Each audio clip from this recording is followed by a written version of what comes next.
Ako huy, magbibigay ho ng palabas sa inyo. Ito'y to remind you na kami ho sa Bitag, kami huy may krusada, may advokasya. Ako'y nabubuisit sa isang gobernador na ang pangalan ay, ano pangalan nito? John Vica. John Vica ba? Ha? O Miss John Vica, Miss John Vica. John Vic, hindi ako papatol sa iyo, gobernador ka. Kaya lang ako'y niraratsada mo, mag-iingat ka kasi papatulan kita. Ayoko lang yung putak ng putak. Hindi na kita pinapansin. Siguro focus on your constituent instead of focusing on something. Marami kang kuproblema dyan, droga. Marami mga kabitenyo na kinakailang gobernador dyan. Kung si Gov. Garcia ginagawang trabaho, ikaw naman, John Vic, Miss John Vic, dear Miss John Vic, gawin mo ang trabaho mo, huwag kang putak ng putak. Kasi kami, ginagawa namin, kung ikay post ng post na lang, hindi mo trabaho mag-post sa social media lagi. Trabaho, kung mag-post ka man para sa inyong constituent, pero kung si Ben Tulfo nang pinapansin mo, sasaltiking kita sa taenga mo, pipitiking din kita. Kaya tuloy, pag ang lalaking putakero or putakera, sa halip na mister ka, gagawin kitang Miss John Vic. Panoorin mo to kasi ito'y trinabaho namin, hindi ito biro. Again, something to do, pang-aabuso sa kababaihan at sa mga kabataan. Panoorin.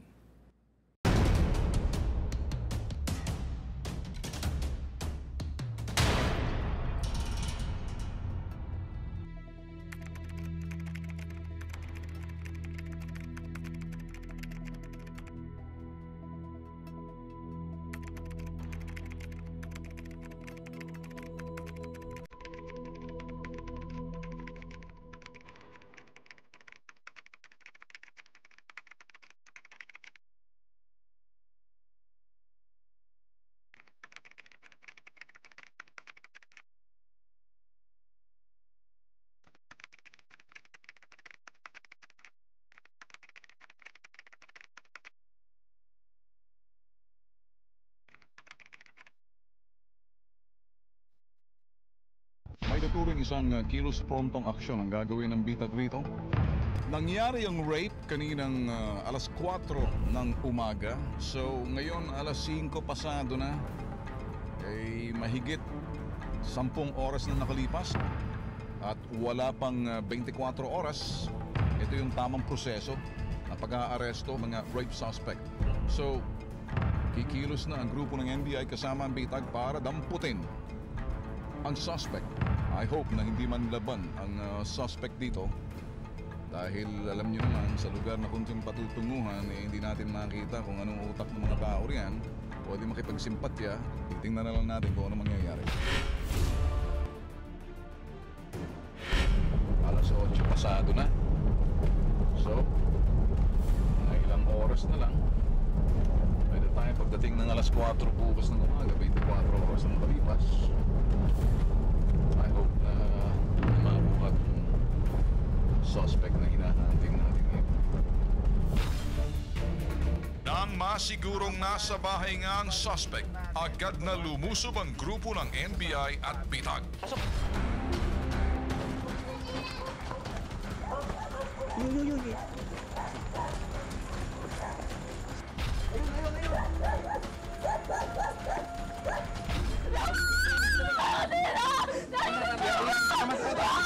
Hayop ka dyan! Nagtiwala ko yung anak ko sa inyo! Mamatay ka sana nyo!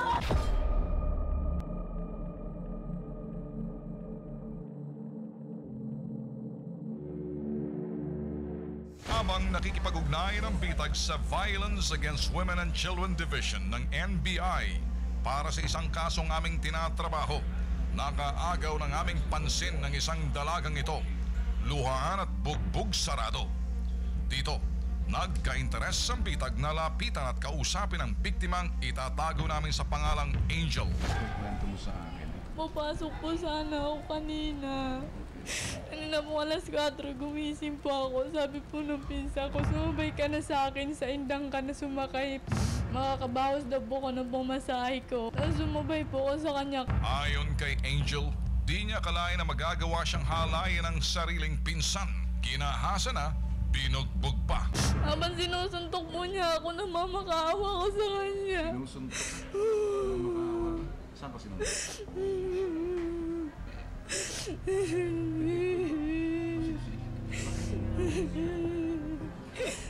Kasi po nanlaban po kasi ako eh. Nagmamakawa ko sa kanya. Sabi ko, Kuya Junjun, ba't ito ginagawa to? Hindi naman po siya nakikinig. Wala ka nang ibang mga kamot sa Sa likod po. Ayun to ah. Kailangan daw po sumunod ako. Kundi papatayin ako, lunurin ako doon. Close na po sa amin yun eh. Hindi ko pinisipan gagawin po yun sa akin. Tiwala ka dahil pinsan mo.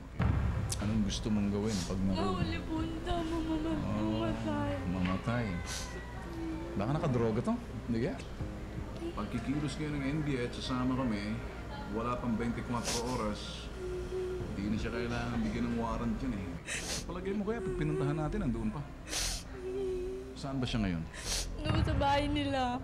Pag wala doon sa bahay nila, masada po yun ng tricycle. Samantala, ang ina ni Angel, gulong-gulo ang isip at hindi maitago ang sakit na nararamdaman ng sinapit ng kanyang anak. Ko alam kung paano ko ipapaliwanag, sir. Kung minsan may mga nangyayaring bagay na hindi mo maintindihan sa mundo, hindi rin naman kagagawa ng Diyos, kagagawa ng kademonyohan, tulad nito. Pasalamat pa rin ako, sir, nakauwi yung anak ko ng Sige. buhay. Para ko talagang mabunyag yung krimen. Para sa akin ho dapat mahuli. Yun At nga po, makuha sir. ang hustisya. Wala Yun, na akong sir, iba, ang gusto okay? ko eh. Makulong siya habang buhay, sir. Sa mga ganitong klaseng kaso, misis, hindi na pinalalagpas eh. Tamang grupo nilapitan ninyo. Itong kahalayan kademonyo, katarantaduhan na ginawa kababuyan sa anak ninyo, may kabayaran. Okay? Opo, sir. Matapos pag-aralan ng kaso, agad ikinasa ng NBI VAUS CD ang gagawing pag-aresto sa suspect na si George Floresca alias Junjun. The area of operation will be particularly in the near or adjacent to the Cavite State University, Indang, province of Cavite. It's very likely that we may apprehend the suspect along the tricycle terminal. Sino kasama natin sa sasakyan sa mga futuro? Bigyan victim mismo? Makakasama natin yung victim as the pointer. Okay, let's go. Tumulak na ang grupo patungong Indang, Cavite. Okay, sinubukan ng mga taga-NBI VAUS CD kasama ang PITA. Silipin yung pinaparadahan ng mga tricycle doon sa lugar sa may hinlan malapit sa University, Cavite State University. Wala nakita. Sinamahan ng agent. Nakipag-coordinate yung NBI sa police doon sa Indang. Alas 8 pasado na. So, na ilang oras na lang. By the time pagdating ng alas 4 bukas ng umaga, 24 oras ang kalipas. I hope na saswertehin tayo kung nandiyan. Pero so, titingnan muna natin kung anong maabukan natin sa bahay nila. Kung nandiyan, suspect na hinahanting natin ngayon. Nang masigurong nasa bahay nga ang suspect, agad na lumusob ang grupo ng NBI at bitag.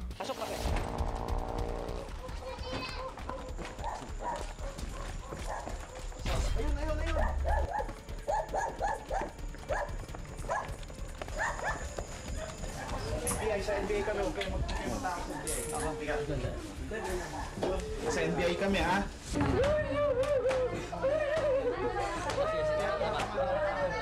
Huwag ka na, mag-ugas ka sila. Kamay, sa likod, sa likod, sa likod. Sa NBI kami, ha? May reklamo laban sa'yo, ha? May mga karapatan ka. Huwag ka manahimik. May magsalita sa amin, ha?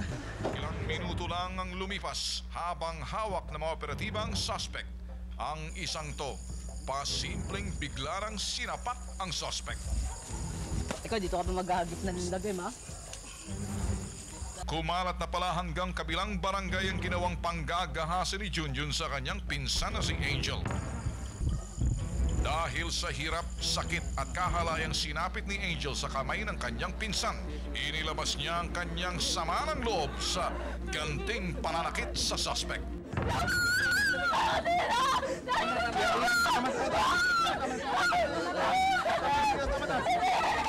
Hayop ka kasi, Junjun! Hayop ka dyan! Mamatay ka sana, Jun! Hayop ka, Jun! Nagkatiwala ko yung anak ko sa inyo! Hayop ka dyan! Hayop ka! Mamatay ka na, Sa tanggapan ng NBI Vow CD, nagawang magsalita ng suspect na si Junjun. Nais daw niyang humingi ng tawad sa kanyang tiyahin at ginahasang pinsan. Tita, sana mapatawad niyo ako. Hindi ko rin po alam talagang ginawa ko. Dahil gulong-gulo ang isip ko. Sana maintindihan mo ako. Mapatawad mo ako. Nagsisisi na ako. Sisisi na ako. Para po pasok na yung mata ko. Takot sa magulang ko. Kahiyan sa pamilya. Sisi ko, tama na nagawa ko na hindi dapat gawin. Nagawa pang magbigay ng payo itong manyakis na si Junjun. Huwag daw siyang tularan. Ay, mula katulad ko, sana huwag namin gayahin. Dahil napakahirap po. Sakit sa damdamin. Subalit, hindi sapat ang pagsisising ito sa kalagayan ng biktimang si Angel. Hanggang sa huling pagkakataon, ipinaramdam niya sa walang hiyang pinsan ang sakit at hirap na ginawa nito sa kanya. Iyak!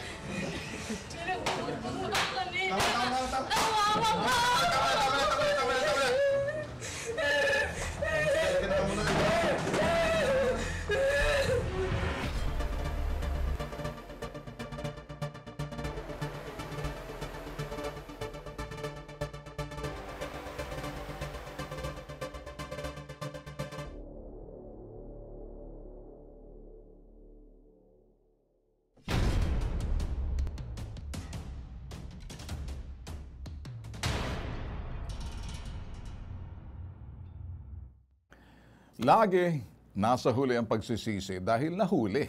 Kung hindi siya nahuli, tuloy ang ligaya ng mga manyakis.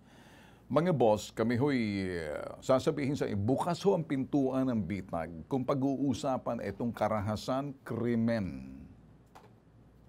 Panghahalay talagang wala hong anumang bagay na sasabihin. In fact, masakit ho pakinggan pag sinabi ho yung salitang kahit sa YouTube, kahit sa Facebook, yung salitang panghahalay, sa English, rape.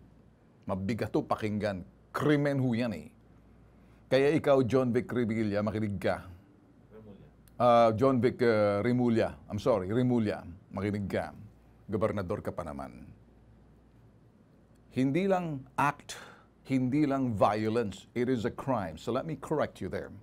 Bago ka makisawsaw sa mga tweet-tweet na yan, iti-tweet-tweet kong bibig mo na yan at sasabihin ko sa iyo, kami hindi sa salita, hindi tweet. Kasi kung yan ang alam mo na yan, ipamumukha namin sa iyo, it's not just an act. It's not just a violence. It is a crime. No ifs, no buts. And that crime is heinous para sa akin. You deserve. Ganun lang eh. Ang dami ho kasi ngayon nagsasalita, pa-epal. Madali ho magsalita pagdating ho sa inyong, your way, your way. Sabi, kumbaga, if you don't like anything na sasabihin ng iba, medyo sasalungat sa inyo, kasi kayo lagi ang tama, mayroon kayong pag-iisip, you think it's all that way? Hindi ho madali kasi siguro mas maganda. Ang dami ho naming cases na hindi ho kami ipapalabas ho namin. Mabigat din ho sa amin sa bitag. Lalo na ho ako, ama ako eh. Pag nakakita ho ko ng iba ho yung iyak ng isang dalagita or dalaga or bata kapag siya ho'y na-violate na hinalay. Iba ho yung iyak ng hustisya na parang nawawala ho sa sarili, sa sobrang sama ng loob kaysa doon sa mga umiiyak-iyak.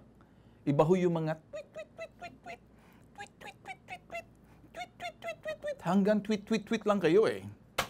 Gawin nyo kayang ginagawa ng mga law enforcers para maintindihan nyo. Ako ho'y ayoko nang dagdagan pa kasi ito ho'y controversial ho to. Ako ho'y nadawit na para bang condoning, if not condoning, promoting the culture, we're stopping it. We're not defending.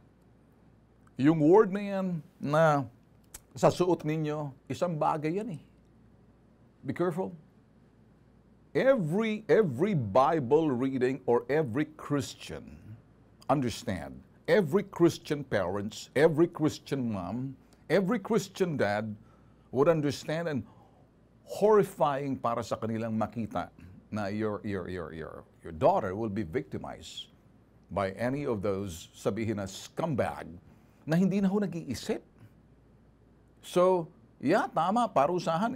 At the end of thing, dapat mong parusahan. Bakit gagawa ka ng, kumbaga, para sa amin? We are preventing it. We're not solving it. Mahirap ho kasi pag sinolve mo, marami ho mga impediments, mga technicalities and legalities pagdating ho sa hukuman. Kapareho ho kahapon, yung nilabas ho namin sa Nueva Ecija, bata. Abay, nakialam ho yung isang politiko sa Nueva Ecija dahil trabahante niya ho. Malaking bagay na mawala sa kanya. So, nalusutan ho. Can you imagine that? Buisit din ho kami doon sa prosecutor eh. Can you imagine that? Tapos napanood nyo ho kung bakit. Ngayon kami, pag kami ho, pag yan, gusto ho namin kapag ang isang sabihing taong loko-loko, pag gumawa ka ng kalokohan, panghahalay, dapat sa'yo mahuli. Hindi lang mahuli. Abay, you must be convicted of your crime. Mas gusto ho namin makitang convicted. Kasi a lot of people talk about it. We want to see conviction. Because conviction, yun tong nasentensyahan ka, that will deter, I don't even know. Sabi nga ng iba, di bali paktay, wak lang tigil. Di bali paktay kasi pag nanasa ko, di bali, it's worth dying for. Manyakol. May mga ganong klaseng tao. Sus, Mario Josep, nako, kami ho nagsasabi sa inyo, Governor John Vic, nakakaintindi ka ba? Kung hindi mo ako titigilan, pipitikin ko yan sa iyo, Miss John Vic.